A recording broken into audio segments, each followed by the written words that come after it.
کو عالمی غنیمت سمجھے. اسی کے ساتھ میں دیکھو فجر کی اذان میں انشاءاللہ 6 بجے ہوگی. 6 کے پہلے اعلان کرنا مناسب نہیں, اس میں اعلان نہیں ہوتے, لیکن اس سے زیادہ کرتا ہے دوسرے ساتھی کو وہاں پر اعلان سے اٹھا کر جلدی سے اردو وغیرہ سے فارغ کر کر صفوں میں بیٹھ جائے. اذان کے جواب باوجود صفوں میں دے, اللہ سے تعلق جوڑے اور اس کے بعد اطمینان سے سنت کرے. 6 بجے 40 منٹ پر انشاءاللہ جماعت ہوگی. اپنی تلاوت ہے, تسبیحات ہے, یہ ہمارے بولنے کا عمل نہیں ہے, کرنے والا عمل ہے. کرنے سے زندگی بنی سوئی کی. اس لیے ہماری زندگی نمونہ ہے. یہ اللہ پاک نے ہم کو یہاں پہنچایا ہے نمونہ بنانے کے لیے. اس کا عملی زندگی میں ہمارا قدم بڑھتا ہے.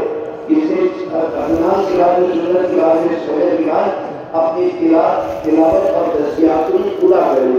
ابھی فجر کے بعد جم کر بیٹھنا ہے جب تک کہ انشاءاللہ تشریف نہ ہو, جب تک ہم کو بیٹھنا ہے. اور اسی کے ساتھ ساتھ میں دیکھو اپنے ایمان کی حفاظت کرنا ہے اور اپنے سامان کی حفاظت کرنا ہے.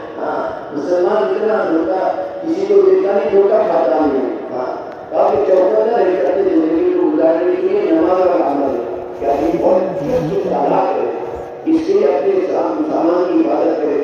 چوکی اٹھانے والے جو احباب ہیں باہر کے حصے میں جو رہیں گے وہ تو کریں گے, لیکن اپنے استعمال جماعت کے اندر ایک قومی بدلا تھا کہ ہم لگتے اس کو چوکی داری کے لیے اندر کے راستے میں اپنی ساتھی طے کرے استعمال جماعت. اس سے آتے آتے چوکی داری والی جو احباب ہے وہ بھی راستے میں چوکنا 1-2 گھنٹے کی ڈیوٹی لگا دے. اور اسی کے ساتھ ساتھ میں موبائل جو ہے نا یہ بہت اس کی ایمان کا لٹیرا ہے شیطان, اور موبائل کے بھی بہت سارے لٹیرے ہیں. اس سے سوئچ آف اس کو جیب میں رکھنا اور آرام کر لینا. جیب سے نکالنا مشکل ہو جاتا ہے. پیسوں کی حفاظت کرتے, مسواک ہے, موبائل, ساری چیزوں کی حفاظت کرے.